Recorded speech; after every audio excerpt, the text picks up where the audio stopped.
आस्था channel पर प्रभु की परिभाषा प्रभु की देखकर बहुत से भक्तात्माओं ने ये आशा व्यक्त की कि कोई ऐसा प्रत्यक्ष प्रमाण सामने आवे कि जिससे हमें सिद्ध हो कि परमात्मा कबीर साहब वास्तव में प्रभु हैं। अब कबीर साहब कहते हैं कि पर्वत पर्वत में फिरा कारण अपने राम, जब राम जैसे संत मिले जिन सारे सब काम।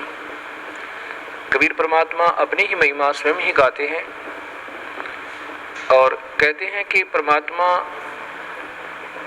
से हम जो सुख चाहते हैं, पुत्र बांझ को पुत्र हो, बंद कर दे। ये आपके सामने एक अनमोल उदाहरण है। ये एक परिवार खड़ा है। ये जिला रोहतक हरियाणा के गांव चिड़ी के रहने वाले हैं और इस बहन के जो अब देखो सामने, इस बहन की आयु लगभग 57 वर्ष है और साथ में ये नवजात शिशु इनकी गोद में है। ये इनका पुत्र है। पहले ये सामने जो लड़की खड़ी है, ये सामने सुलोचना नाम की लड़की, ये बड़े वाली देखना, इसका नाम सुलोचना है। आपकी कितनी आयु है बेटी? 35 वर्ष। अब इस लड़की की आयु 35 वर्ष हो चुकी है और इसके ये 2 पुत्र और पुत्री हैं। ये पुत्री है इस लड़की की और ये पुत्र है, अर्थात इस बहन की, देखना इसको बड़ी वाली को, क्या नाम है तेरी माँ का? संतरा की ये तो बेटी है, बड़े वाली सुलोचना नाम है, जो 35 वर्ष की है। चित्र मारे ना सारे। और ये देवती है इसकी और ये देवता, और ये इनका दामाद है। इस 35 वर्ष के तक कोई संतान नहीं हुई इस लड़की के, सुलोचना के जन्म के उपरांत। अब इस बहन ने एक अपनी बहन का पुत्र भी गोद लिया। जब वो 10 वर्ष का हो गया तो उसकी मृत्यु होगी। उसकी मृत्यु के बाद ये पागल होगी। इस संतरा की ननंद गांव झांसुआ के अंदर ब्याही हुई है। वो बहुत बीमार रहती थी, सब जगह घूम ली थी, बर्बाद हो चुकी थी। और कबीर परमात्मा के चरणों में आते ही कर्म दंड कटते ही वो स्वस्थ होगी। 4 वर्ष हो गए। तब वो अपनी बीमारी का इलाज हो जाने के बाद उसने फिर अपनी इस भाभी से प्रार्थना की जिसका संतान नहीं थी, एक पुत्री होने के बाद। ये जो सामने आपने चित्र में पुत्र को लिए हुए दिखाई दे रही है। फिर इधर लो, उसने जाकर के अपनी भाभी से, संतरा से प्रार्थना की कि आप यहाँ नाम ले लो। ये पागल हो चुकी थी, ऐसे इसका इलाज भी करवाया गया कि ये पागल हो चुकी है, मेडिकल आदि में ले जाकर। तब इसने प्रार्थना की कि आप हमारे गुरुदेव इस दास का नाम बताया, वहाँ चलो, उनसे उपदेश लो। कबीर परमात्मा की रजा से आपकी ये सूनी गोद भी भरी जा सके है। अब 57 वर्ष की आयु में, और ये अनमोल कहानी करना कोई बच्चों का खेल नहीं है। ये पूर्ण परमात्मा कबीर साहब की समर्थता का प्रत्यक्ष प्रमाण है। ये नहीं मानी कि अब नहीं हो सकता कुछ भी। तब उसने बहुत प्रार्थना की, इसको कह सुन करके यहाँ ले आए इस आश्रम करौथा में। नाम लिया। नाम लेते ही परमात्मा कबीर परमेश्वर ने अनहोनी की। ये बांझ को पुत्र दे, कोढ़ी को काया दे, वो प्रभु कहलाता है। ये गर्भ रहा, ये बच्चा परमात्मा ने भेजा अपनी कृपा से। फिर भी इनके मन में शंका पैदा कर दी इन मूर्ख मार्गदर्शकों ने, क्योंकि ये तो बेचारी सऊदी में थी नहीं। पागल हो चुकी थी। कहा कि तुम्हारे देवता प्रसन्न हो गए, ये तो ऐसे होना ही था। ये 35 वर्ष तक देवता कहाँ जा रहे थे इनके। यही ये मूर्ख जो मार्गदर्शक कि कहीं तुम्हारी प्रभुता और तुम्हारे ये रोजी रोटी समाप्त ना हो जाए, फिर भी गुमराह करने की चेष्टा की। इनके दिल से यहाँ की आस्था हट गई और फिर अपनी उन्हीं देवी देवताओं के चक्कर में पड़ गई। ये लड़का 14 महीने तक माँ के गर्भ से बाहर नहीं आया। सब डॉक्टर बच लिए कि ये लड़का शायद खत्म भी हो जा बालक। फिर वही जिसने इसको नाम दिलाया था, इसकी ननद, वो गांव गई और उसने कहा कि नादान तूने जुल्म कर दिया। ऐसे प्रमाण, प्रत्यक्ष प्रमाण के बाद भी तुम्हारी बुद्धि भ्रष्ट होगी, चलो जाकर माफी मांगे, दोबारा उपदेश ले। तब ये बेचारी यहाँ आई और जो भी उन देवता का दर रखा था वो कुर्डियां बठो क्या ठा गए। नाम लेकर गई, दोबारा माफी मांगी कि मेरे से गलती होगी। तब तीसरे दिन इस लड़के का जन्म हुआ। बोलो सतगुरुदेव की जय। ये सामने आप फिर देखिए इसी पुण्य परिवार को। आज इनसे पूछ कर देखो इन्होंने कितने देवी देवता पूजे थे और क्या क्या इन्होंने ना किया होगा। और कबीर परमेश्वर ने ये सुख दिया जो पृथ्वी पर कोई नहीं दे सकता। ये वो परमात्मा है जो भाग्य के बिना भी दे सकता है। ये आपके सामने प्रत्यक्ष प्रमाण है। बोलो सतगुरुदेव की। बंदी छोड़ कबीर साहेब की।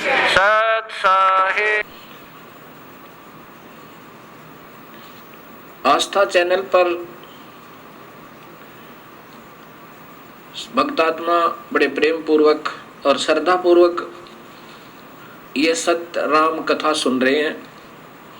वास्तव में राम कथा ये है। अभी तक हमने रामायण आदि सुना, कृष्ण लीला आदि सुना।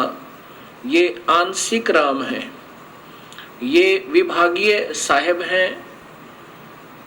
ये केवल एक ब्रह्मांड में अर्थात समझो एक प्रांत के विभागीय मंत्रियों की ही महिमा से हम परिचित हुए। अब वास्तव में राम कथा ये है जो आप परिभाषा प्रभु की सुन रहे हैं। इसको सुनकर जो शंकाएं सृष्टि रचना के बारे में भक्त आत्माओं के मन में उत्पन्न हुई, वो क्या है? हमारे पास पत्र और साथ में टेलीफोनों से उन्होंने बड़े प्रेम पूर्वक विनम्र भाव से जानना चाहा। कहते हैं कि ये शंकाएं हमारे हृदय में घर किए हुए हैं। वैसे आपके द्वारा दिए गए प्रमाण शब्द सिद्ध हैं, उनमें गुंजाइश नहीं है मन को कहीं भी छिद्र ढूंढने की। फिर भी ये मन कहीं ना कहीं छोटी छोटी आंट बना करके हमें ऐसे कचोटता ही रहता है। बड़ी आपकी कृपा होगी अगर ये छोटे छोटे प्रश्नों के शंकाएं भी हमारी दूर हो जाएं।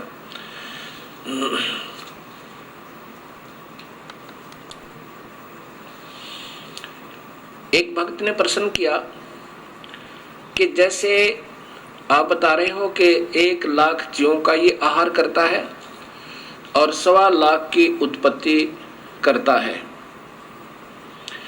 तो जो 25,000 प्रतिदिन उत्पन्न होते हैं वो कहाँ जाते हैं? और फिर ये 25,000 आए कहाँ से? ये भी मन में शंका आती है। ये जितने भी आत्माएं यहाँ पर 21 ब्रह्मांड में आनी थी वो पहले ही आ चुकी हैं। अब उनको मानव शरीर 25,000 एक्स्ट्रा दे रहा है, फिर ये मर जाती हैं। उनको कभी चींटी बना दिया, कोई गधा बना दिया। एक चींटी के बिल में ना जाने करोड़ों अरबों खरबों की संख्या में बना कर ठोक दिए इस काल भगवान ने। इसीलिए 84 लाख जोनियां बनाई इसने और नाना प्रकार के कष्ट दे रहा है। ये आना जाना कहीं नहीं है, ये पहले जितनी आत्माएं आनी थी इस माई के अंदर प्रवेश है और ये इस निरंजन की आज्ञा से उत्पत्ति करती है। और साथ में फिर इन्होंने अपना एक अलग सिस्टम बनाया। रजोगुण प्रभावित करके, विषय वासनाओं में से प्रभावित करके ये सभी जीवों से स्वयं ही उत्पत्ति करवाते हैं। इसका प्रथम का उत्तर ये हुआ। दूसरे भक्त ने प्रश्न किया कि निरंजन ने जब तप किया, क्या प्रभु कबीर साहब को इस बात का ज्ञान नहीं था कि इसके मन में क्या है? कबीर परमेश्वर सर्वशक्तिमान सर्वज्ञ है और ये जानी जान है, ये हृदय की भी जानते हैं। जब इस ज्योत निरंजन ने तप किया, कबीर परमेश्वर ने उसी समय सोच लिया था कि ये गलत रास्ता अपनाया है, और साथ में हमारे हृदय में जो कमियां आई थी, इस निरंजन की तरफ हम आसक्त हो रहे थे, तब भी कबीर परमेश्वर ने आकाशवाणी की थी कि इस नादान की नादानी मत देखो। तो हम हृदय से तो इसको चाहते रहे और ऊपर से हम चुप रहे।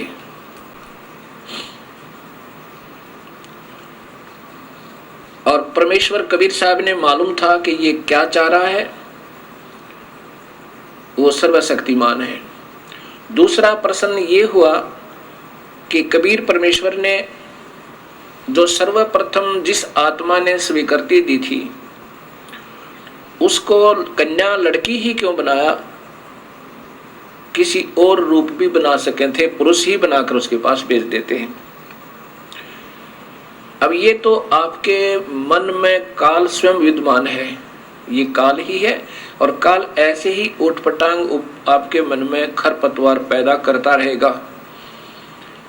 जब पहले आप लोग और हम भी देवी देवता, हनुमान जी, श्याम जी, ब्रह्मा विष्णु महेश की, माताओं की सब पूजाएं करते थे, कभी मन में कोई उथल पुथल नहीं हुई। और जब ये अपने प्रभु को पहचानना चाहती है आत्मा, उस समय ये काल तीव्र हो जाता है, सैकड़ों शंकाएं उत्पन्न करने की चेष्टा करता है। प्रथम तो ये कारण आप समझ लेना कि आपके अंदर अगर ऐसी उथल पुथल हो रही है, ये काल प्रेरणा है। फिर भी समाधान सदगुरु आपको पूरा देंगे। कबीर परमेश्वर जानी जान है, उन्होंने इस लड़की का कन्या रूप जरूर बनाया था, लेकिन इनके प्रजनन इंद्रिय नहीं लगाई थी। ये योनि नहीं बनाई थी, और साहब देखना चाहते थे अगर ये ठीक ठाक रहेगा ये काल, तो यहाँ रहेगा 21 ब्रह्मांड में आराम से रहेगा, और ये आत्मा जो लड़की रूप में प्रकृति है, माया है, तो ये इसकी उत्पत्ति यहाँ कर देगी इसके जीवों की, और वहाँ बहुत अच्छा शरीर बनेगा। नूरी शरीर बनना था सबद शक्ति तय। और यदि गलती करेगा, इस लड़की के साथ दुर्व्यवहार करेगा, तो इसकी नीचता का पता लगेगा। पता तो था मालिक ने कि दोनों में से कोई सा भी कर सकता है, और साथ में हमने जो अपनी पति भर्ता पद से हम गिरे थे, हमें भी अक्ल लगानी थी कि एक बार ये काल के जलों में चले जाएंगे, उस काल के दुख ने उठा लेंगे, और फिर मैं इनको वापस लाऊंगा, ये फिर कभी नहीं भटकेंगे। अब लड़की इसलिए बनाया कि ये अगर इसके साथ दुष्व्यवहार करेगा, दुर्व्यवहार करेगा, तो इसको श्राप लगेगा 1 लाख मनुष्य शरीरधारी जीवों का आहार करने का, और इसकी फिर मजबूरी होगी काल की कि मानव शरीर ये जरूर बनाएगा, नहीं तो ये मानव शरीर नहीं देता। ऊपर देव बनाता, देव रूप में इतना सुख होता है इस प्राणी को, ये प्रभु को याद नहीं करता। अब इसकी उस जाने जान परमात्मा ने पहले इसकी पर काट दी थी, चल बेटा किसी तरह चल ले तू। अब हम इसने वहां गलती की, बदमाशी करना चाहा, तो लड़की ने इसके अंदर शरण लिया, उसके प्रतिफल में काल को श्राप लगा, ये वहां से निष्कासित हुए। अब ये काल की मजबूरी बन गई हमें एक मानव शरीर देने की, इसको श्राप लगा हुआ अपनी भूख मिटाने के लिए। और कबीर परमेश्वर को मालूम था कि इन अपनी प्यारी आत्माओं को मैं इस मानव शरीर में फिर जाकर सत्ज्ञान दूंगा और अपने चरणों में लेकर के इनका फिर उद्धार करके वापस ले आऊंगा। ये जानी जान है, ऐसा इसका ये समाधान समझो। अब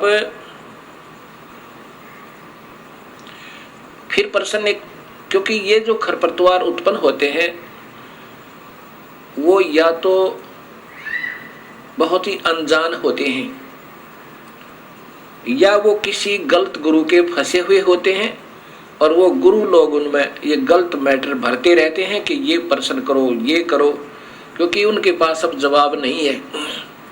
वो कितने दिन इन भोली आत्माओं को गुमराह कर सकते हैं। आज सब बहन बेटियां एजुकेटेड हैं, सब बहन भाई एजुकेटेड हैं, पढ़े लिखे शिक्षित हैं और शास्त्र हमारे पास उपलब्ध हैं। अब ये गलत गुरु इन भोली आत्माओं को भरमा नहीं सकते। ठीक है, क्योंकि वो अनजान हैं और वो चतुर व्यक्ति हैं, वो मन गुरु जी, और वो प्रभु की प्यासी आत्माएं हैं, वो भटक रही हैं, उस अपने प्यारे प्रभु को तलाश कर रही हैं। लेकिन ये इन ठगों का फंस गई जिनको स्वयं ज्ञान नहीं कि परमात्मा कौन है। कोई निराकार बताता है, कोई निराकार है, परमात्मा की कोई स्थिति नहीं है। कोई किसी को प्रभु बताता है, कोई किसी को बताता है, कोई कहता है ब्रह्मा विष्णु महेश के माता पिता नहीं है, कि तो अजर अमर है, ये सर्वशक्तिमान है। तो वो ऐसे गुरु आपको अब फिर विचलित करने की चेष्टा कर रहे हैं, जो ऐसे प्रश्न आपके मन में आ रहे हैं। फिर भी समाधान आपको मिलता रहेगा। एक ने प्रश्न किया कि यदि हम सतलोक चले जाएं और फिर भी गलती कर सकते हैं? कभी नहीं। जैसे उत्तर है कभी नहीं कर सकते। कैसे? जैसे आप किसी सफर पर जा रहे हो और आप गलत रास्ते हो लेते हो, रास्ते में दलदल आती है, उबड़ खाबड़ स्थान है, रास्ते में बदमाश टकराते हैं और आपको कोई पहले कह रहा होता कि इधर से जाओ, रास्ता लंबा बेशक है पर ठीक है, और आप ने अपनी सूझबूझ से उधर चलना शुरू कर दिया हो। रास्ते में बदमाश टकरावे और आपको तंग करें, आप क्या सोचोगे?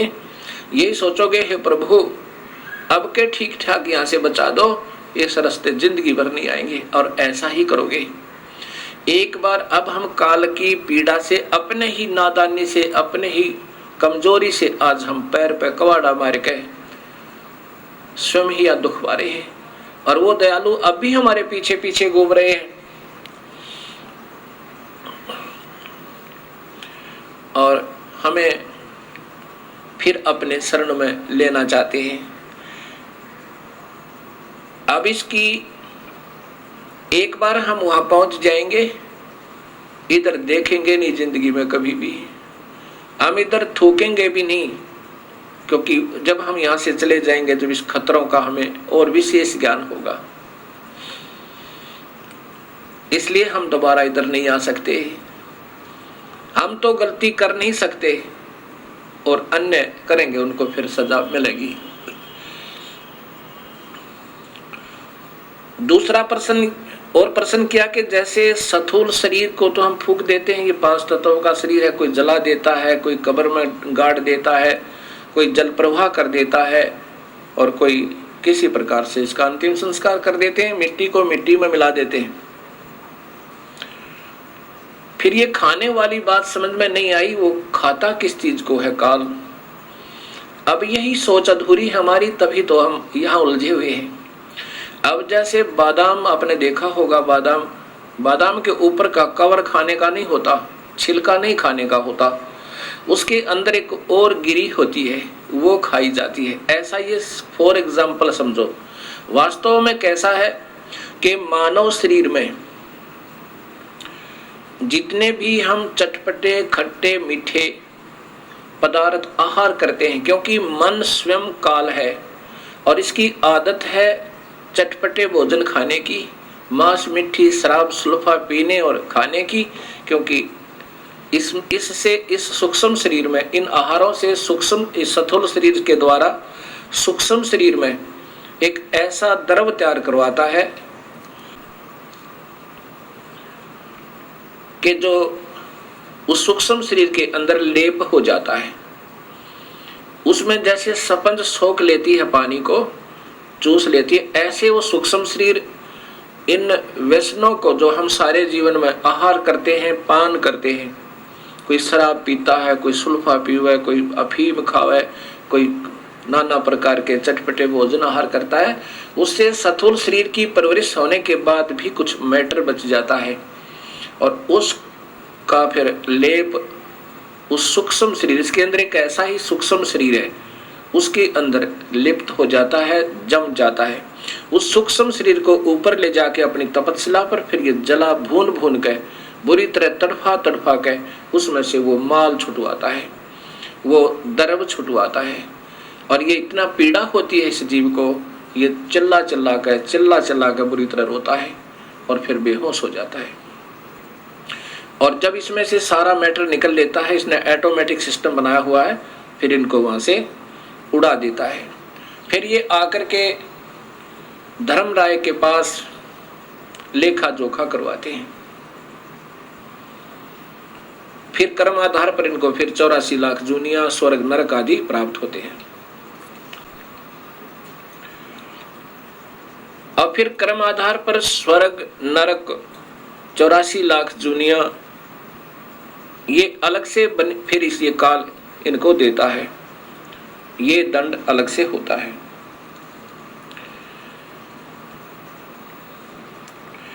और जीव अजर अमर बताया है, ये मरता नहीं, जीव नहीं मरता, लेकिन इसकी दुर्गति मरने से भी बदतर हो जाती है और फिर कर्माधार पर ये अपने संस्कारों को भोगता रहता है। एक भक्त आत्मा का प्रश्न, ये तो बिल्कुल ही नादान आत्मा का प्रश्न हो सकता है जो उसने किया। उस भक्त आत्मा ने कहा कि महाराज जी, हमने पहली बार आपके मुख से ये सतलोक सुना और शास्त्रों में प्रमाणित देखा। ये तो हृदय ने स्वीकार कर लिया कि वो स्थान सत्य है जो आप बता रहे हो, और वो भक्ति भी सत्य है और वो मंत्र भी सत्य है जो आपने प्रमाणित बताए कि इन 3 मंत्रों से मुक्ति होगी। वो वेदमय प्रमाण है, गीता भी प्रमाण देती है, तो इससे बड़ा प्रमाण इस पृथ्वी पर नहीं हो सकता। अब मुझे डर लग रहा है कि कहीं मैं आपसे उपदेश ले लूं और आपकी सत्साधना से मैं सीधा सतलोक चला जाऊं और कहीं वहां कोई भी ना मिले, मैं अकेला ही पहुंच जाऊं तो वहां मेरा दिल नहीं लगे। तब मैंने उससे कहा, नादान, आप इस काल लोक में कितने सुखी हो, कभी गधे बनोगे, कभी सूअर बनोगे, 84 लाख जोनियों में कष्ट उठाओगे, यहाँ क्या दिल लग रहा आपका। वो नादान क्या कहता है जी, यहाँ घूमते फिरते तो नजर आते हैं गधे बनकर भी, दिल लगा रहता है। अब यहाँ हमारी सोच इतनी गिर चुकी है कि यहाँ पीड़ाओं पर पीड़ा सहन करते करते भी हमारा हृदय यहाँ से दूर जाने को नहीं करता। ये कारण क्या है? ये भगवान विष्णु जी की मेहरबानी है। इसने हमारे यहाँ एक सतिथि बनाई हुई है, हमारे को यहाँ पर फंसाया हुआ है, यहाँ से हमारा हृदय नहीं हिलने देते। इसलिए इस त्रिगुणमयी माया कहा है। ब्रह्मा हमारे अंदर रजोगुण पैदा करता है, यहाँ के ठाठो बाट की उपलब्धि के लिए ना जाने क्या क्या अनर्थ कर देते हैं हम, और फिर ये हमारे पास रहते भी नहीं। ना कार रहती है, ना कोठी रहती है, ना संतान रहती है, ना संपत्ति रहती है। और जब तक ये शरीर रहता है हमारी वृत्ति ये खराब रहती है, ये भी जोड़ दूं, ये भी बना लूं, ये सुविधा उपलब्ध कर लूं, ये शरीर ही छूट जाता है, फिर ये प्राणी रो रो के टक्कर मारता है।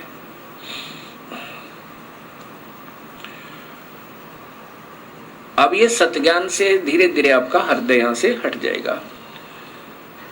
अब प्रश्न रहा कि एक भक्त ने कहा, जी फिर परब्रह्म जो अक्षर पुरुष है, इसको भी जन्म मरण में किस लिए बनाया गया?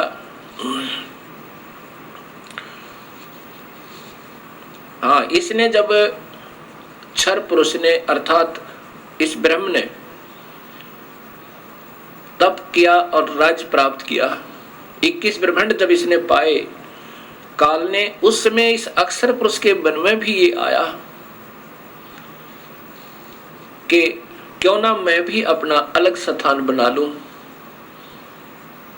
अब वहां पर इतना भी कमजोरी अगर आ जाती है तो भी ये जीव वहां रहने के योग्य नहीं होता।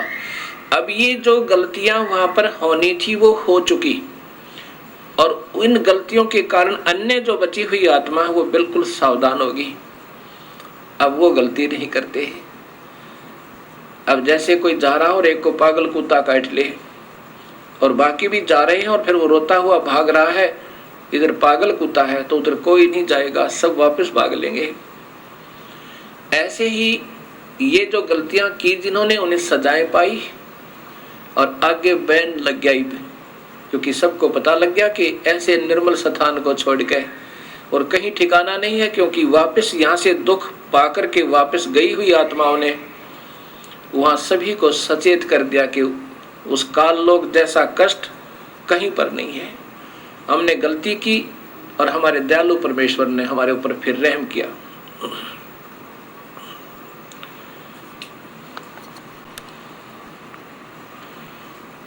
ये परब्रह्म की जो का 7 संख ब्रह्मांड बनाए, उसमें कुछ आत्माएं इन सब के आने के बाद इनके भी कुछ हृदय में इनकी आत्मा, यानी अब एक भक्त ने प्रश्न किया कि जब वहां मन तो है ही नहीं, आप ही बता रहे हो कि काल ही मन है और मन वहां है नहीं, तो फिर आत्मा वो मन कैसे हुआ उस निरंजन में।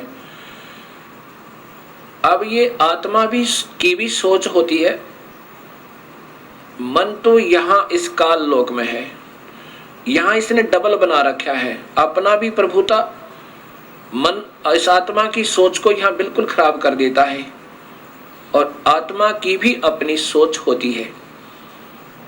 तो वहां अपनी सोच से उन बाकी कुछ आत्माओं ने, जो 7 संख ब्रह्मांडों में कुछ आत्माएं ऐसी हैं जिन्होंने भी ये सोचा था कि शायद हम भी उसमें स्वीकृति दे देते तो वहां चले जाते, इनके मन में ऐसा आया था, और उनकी भी सजा इनको इतनी ही मिली कि इस पारब्रह्म का अलग से एक स्थान बनाया और उसमें उन बाकी की आत्माओं को वहां भेज दिया।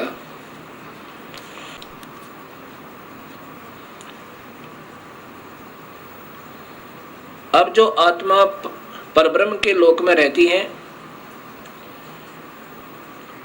अब उनको ज्ञान हो गया कि वो तो बहुत परेशान है नीचे के लोकों के व्यक्ति, जितनी आत्मा गई है, अब वो कभी नीचे की वृत्ति नहीं रखते, और जो आत्माएं यहाँ सतनाम प्राप्त कर लेती हैं, केवल सतनाम। सतनाम कौन सा होता है? 2 मंत्र का, एक तो उसमें ब्रह्म का मंत्र ओम है और दूसरा और मंत्र है, वो सांकेतिक रखा है, वो अधिकारी को ही बताया जाता है जिसको देना होता है, और जो अधिकारी संत होते हैं वही देवें तभी वो काम करे।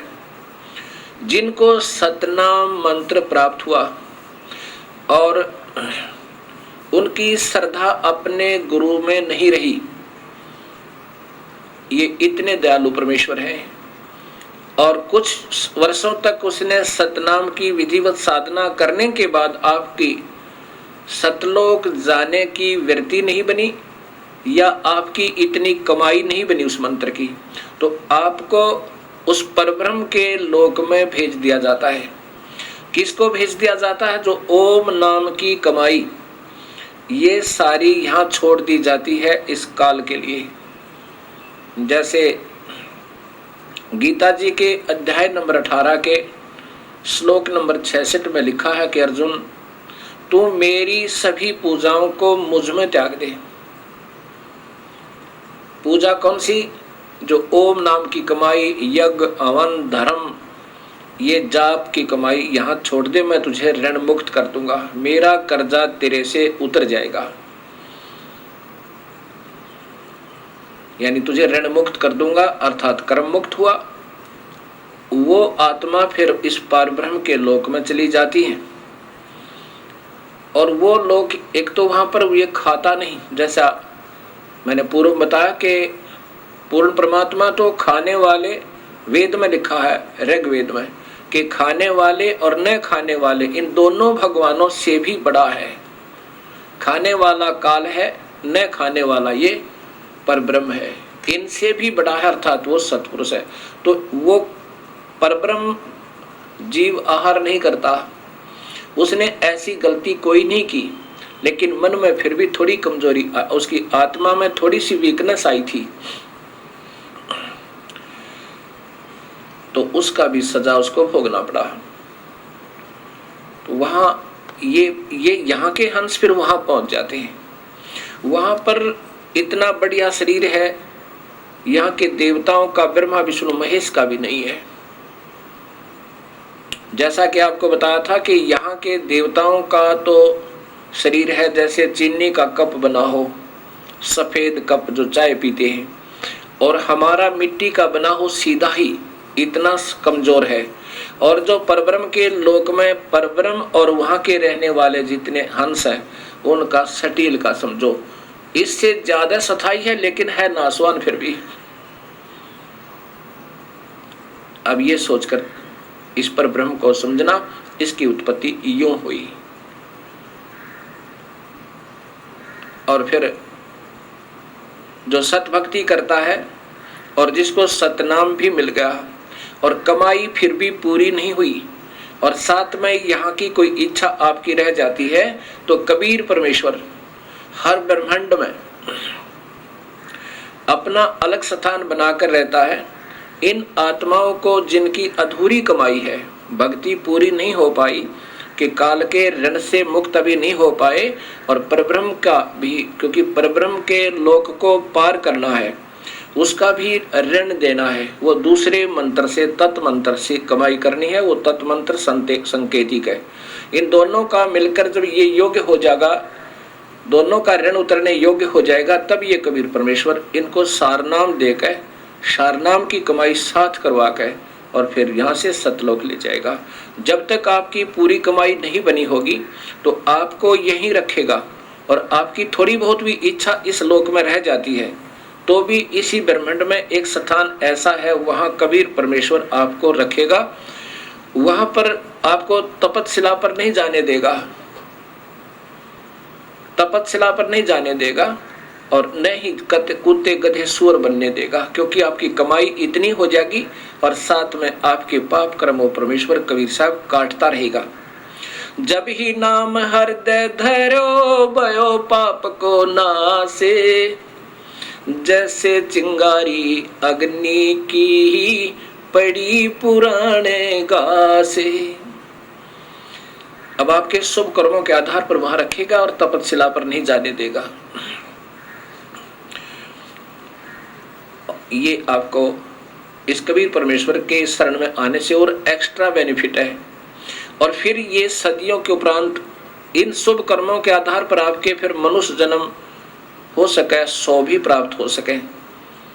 जो कबीर परमात्मा के आधार पर सतभक्ति आप कर रहे हो, और मनुष्य जन्म आपके फिर देने शुरू कर देगा परमेश्वर, और फिर कभी अपनी सतभक्ति को जगाएगा। उस समय उन पुण्यात्माओं को जिन्होंने पहले सतगुरु की भक्ति कबीर परमेश्वर की किसी युग में कभी वो आए स्वयं या उनके कोई सत संत के साथ रहकर की हुई है, अब उनको शीघ्र ये बात समझ में आती है, क्योंकि उनके अंदर काल नहीं होता ज्यादा है।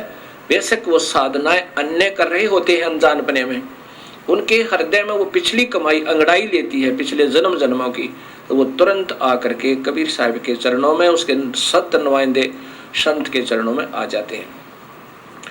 और जिन्होंने अभी तक कमाई सत्पुरुष की, पूर्ण परमात्मा की कभी नहीं कर पाए, और ब्रह्म तक की अच्छी साधना युगों युगों कर रहे हैं, वो पुण्य आत्मा भी इस सत्संग को सुनकर और शरण में आ जाएंगी।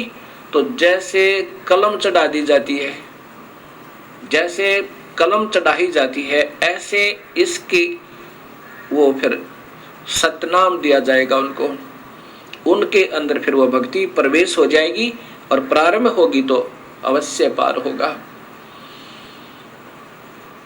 क्योंकि उन्होंने पिछली कमाई ओम नाम की बहुत की हुई होती है, और उसके साथ वो दूसरा मंत्र मिला करके फिर ये कमाई आपकी पहले भी कराई जाएगी, और साथ में उस सत्य नाम की यानी ऊपर के मंत्र का भी आपको अभ्यास करवाया जाएगा, और फिर आपकी भक्ति प्रारंभ हो जाएगी। एक समय की बात है, गरीबदास जी महाराज यही हरियाणा के अंदर एक छोटा सा गांव है छुडानी, पहले जिला रोहतक में, अब नया झज्जर जिला बन गया है। वहां कबीर परमेश्वर उन गरीबदास जी को आकर मिले। कब मिले? जब मगहर के अंदर अपनी एक लीला की थी, उन नादान लोगों के भ्रम को तोड़ने के लिए, जो कहा करते थे कि काशी मरने वाला स्वर्ग जाता है और मगहर मरने वाला गधा बनता है। तो कबीर परमेश्वर ने कहा था कि जो सत्य भक्ति करेगा, जिस भी लोक की करेगा, वो अपने यथास्थान चला जाएगा, चाहे कहीं भी प्राण त्यागो। ये तुम्हारी भूल है कि भूमि के आधार पर तुम गुमराह कर रहे हो। नाम की कमाई से, सत्य भक्ति से जीव को ऊपर के लोकों में स्थान मिलता है। ऐसे कोई पृथ्वी के आधार पर पार नहीं हो सकता।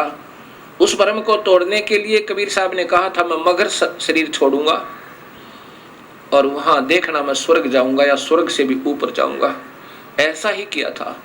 120 वर्ष यहाँ शरीर दिखाकर मानव जैसा सर्व शक्ति से प्रकट होकर, और सब शक्ति से वहां लाखों की संख्या में दर्शकों के सामने, और साथ में 2 नरेश, बिजली खां पठान मगहर नरेश और बीर देव सिंह बघेल काशी नरेश के सामने अपना शरीर अदृश्य कर दिया था, और एक चादर नीचे बिछाई थी, एक ऊपर ओढ़ी थी शरीर त्यागने के लिए। तो शरीर के उस चादरों के बीच में सुगंधित फूल मिले थे, शरीर नहीं मिला था कबीर परमेश्वर का। और ऊपर देखा कि एक प्रकाश का गोला ऊपर को जा रहा है, और आकाशवाणी हुई कि देखो मैं स्वर्ग से भी ऊपर जा रहा हूं। वहां सन विक्रमी संवत 1575 सन 1518 में अपने सह शरीर सतलोक गवन के उपरांत सन 1717 में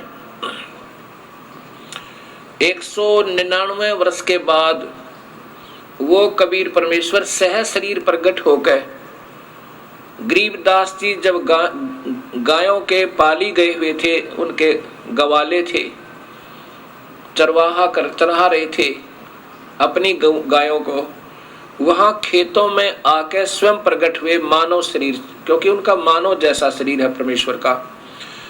199 वर्ष के बाद कबीर साहब स्वयं अपने सतलोक से आकर गरीबदास जी को वहां मिले खेतों में। वहां आज भी यादगार बनी हुई है उस परमेश्वर के प्रकट होने के प्रकट स्थल की।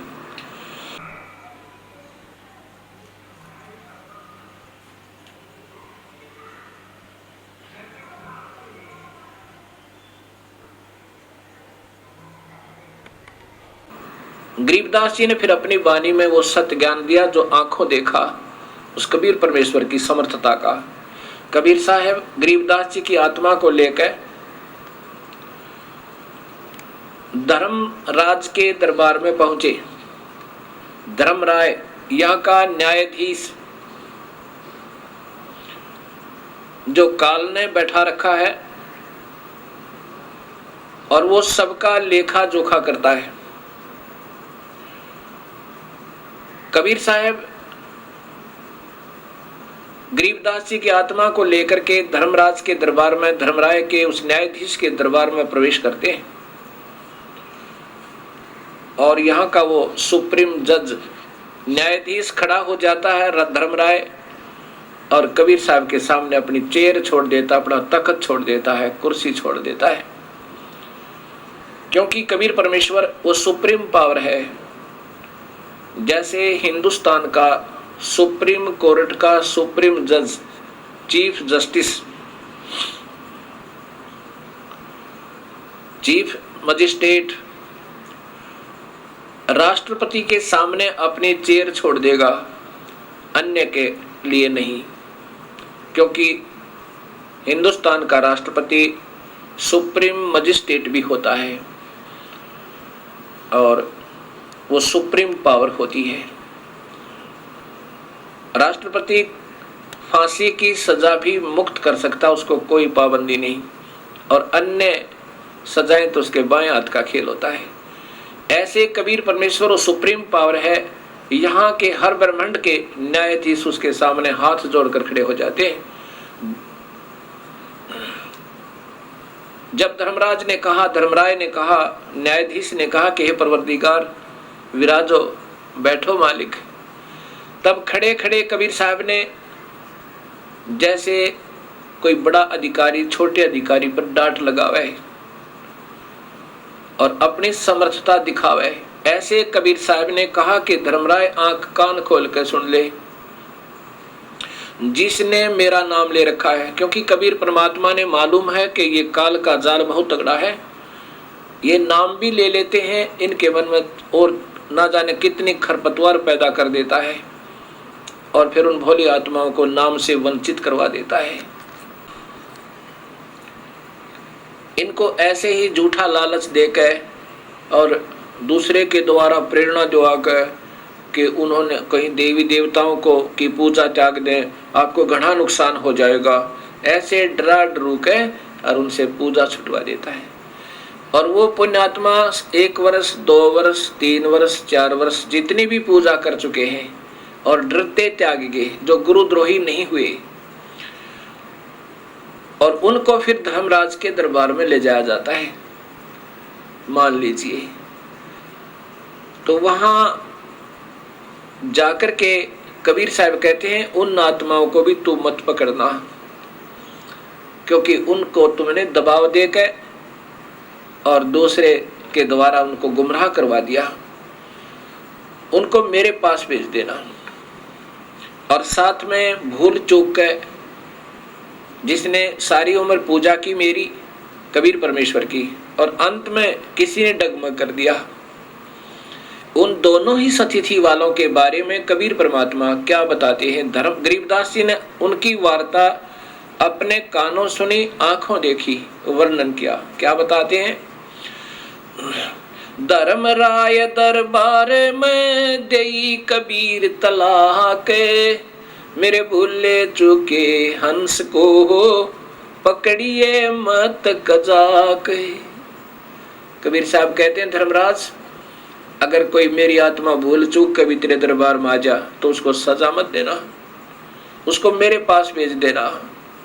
अब वो धर्मराज हाथ जोड़कर कहता है, परवरदिगार, आप ही का बनाया हुआ एक संविधान है कि जो जैसे भी जो कर्म करेगा इस 21 ब्रह्मांड में, उसको उनका प्रतिफल अवश्य भोगना होगा, चाहे अवतार भी क्यों ना हो। जैसे भगवान श्री राम ने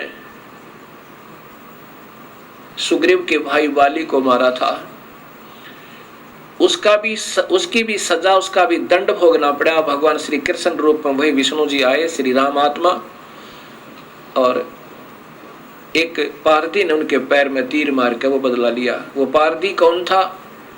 वो बहेलिया कौन था? वो स्वयं वो बाली था जो सुग्रीव का भाई की आत्मा थी।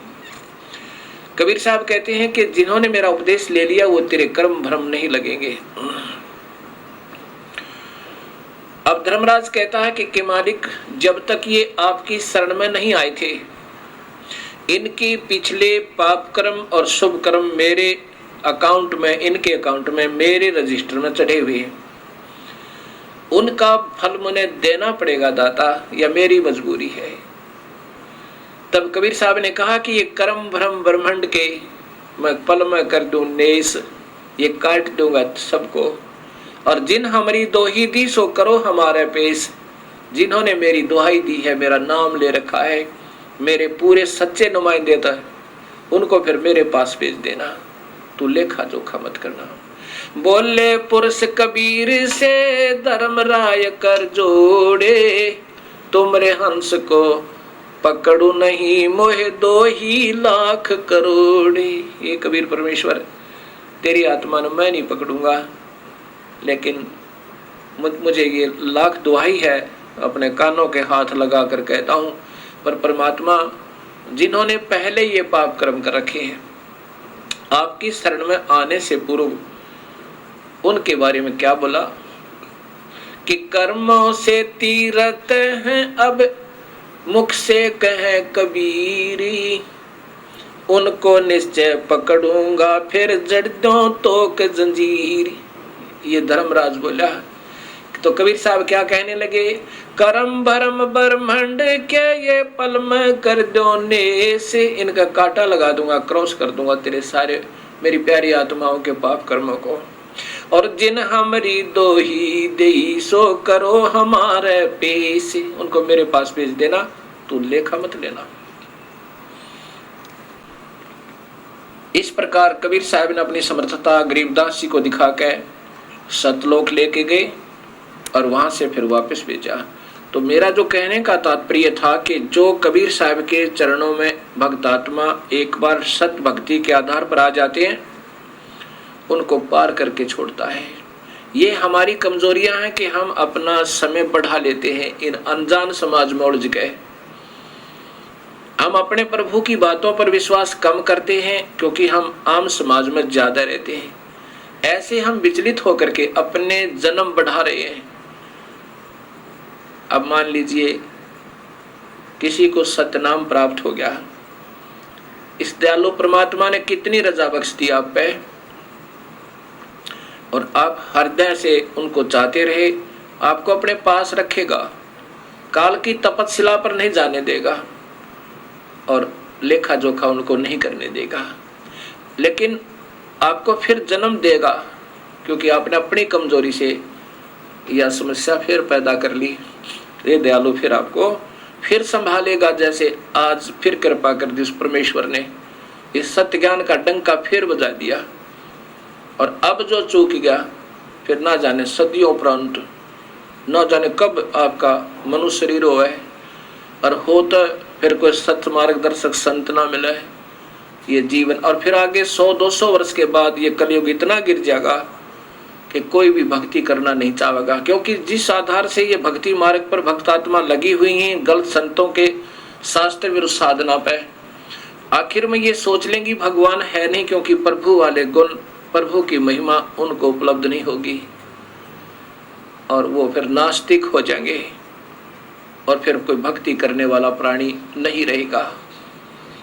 अभी कितना अंतर हो चुका है, मांसाहारी दुनिया होगी, शराब पीवें, स्मैक पीवें, क्योंकि काल ने तो यही चिंता रहती है कि कहीं ये सत भक्ति पर लग जावें और ये कोई संत इनको ना मिल जाए और ये पार ना हो जावे।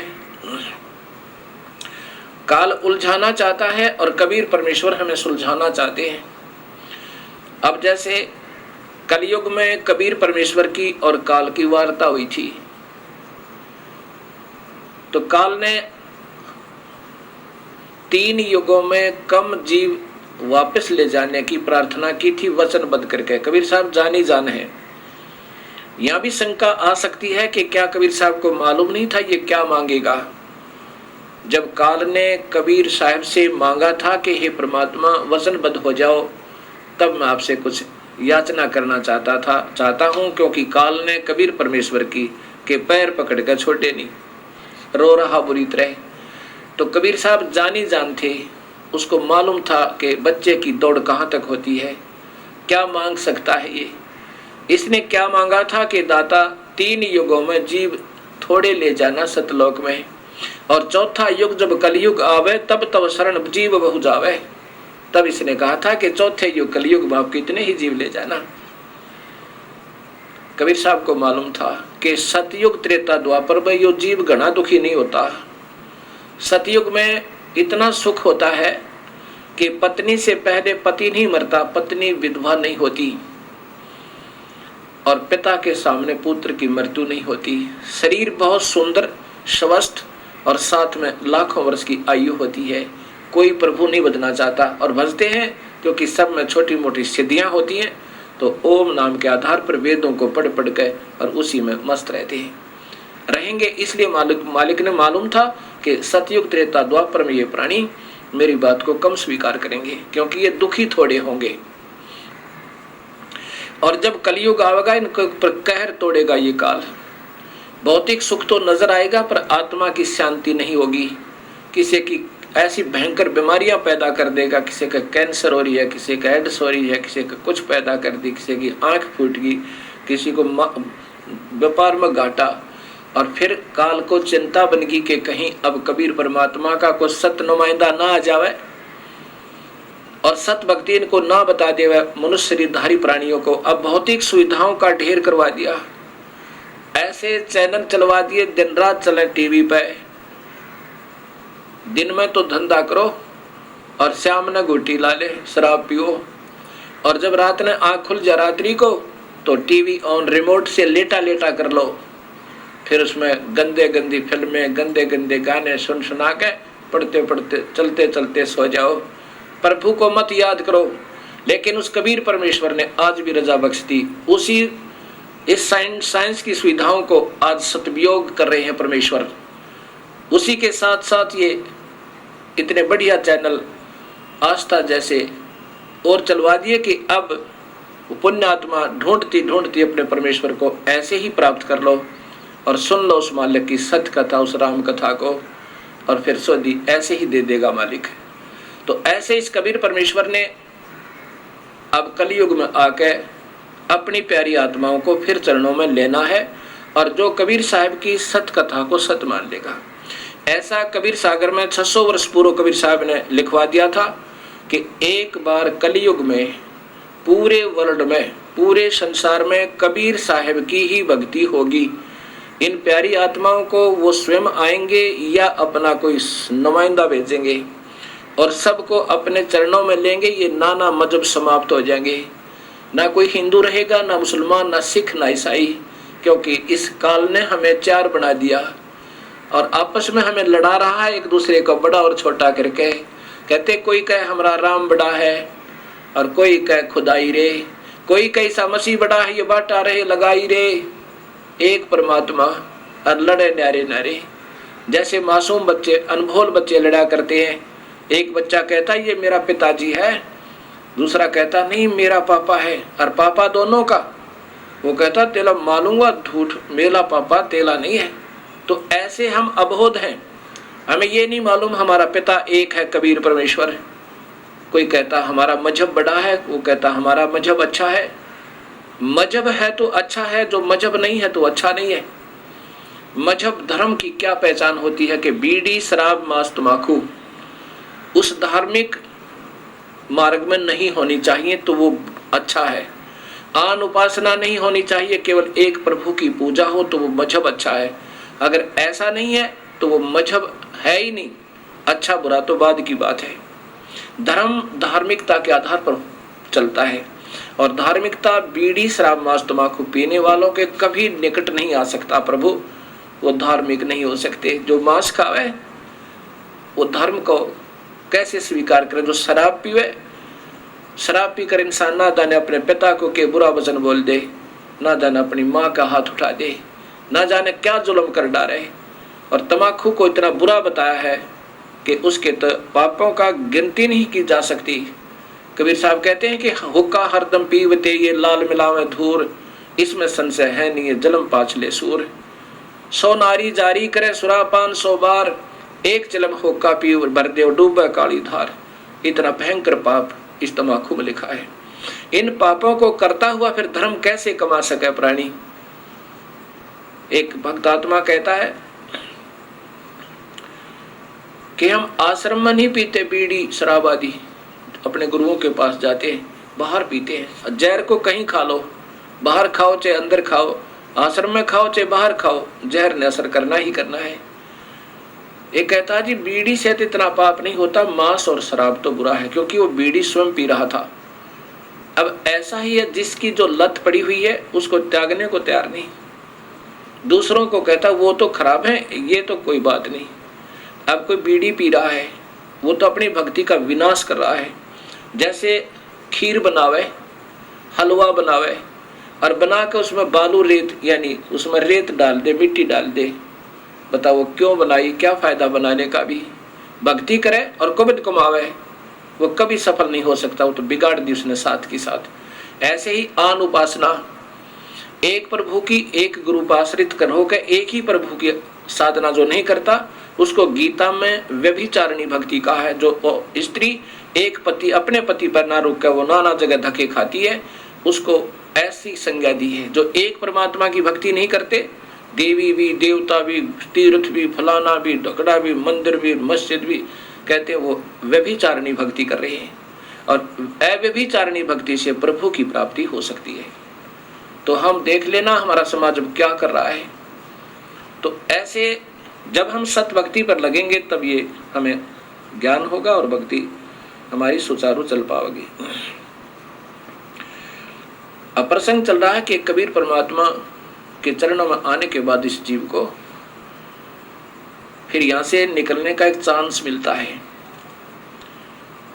और जब ये सत भक्ति प्रारंभ होती है,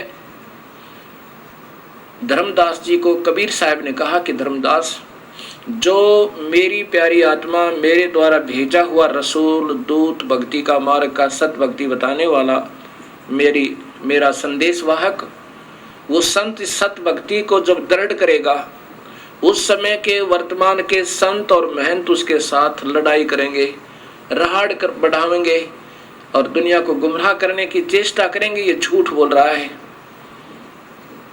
कबीर साहब कहते हैं कि जो मम सत शब्द दरढ़ावे उसके संग सब राड़ बढ़ावे, अस संत मंथन की करनी और धर्मदास में सुनाऊं वर्णी।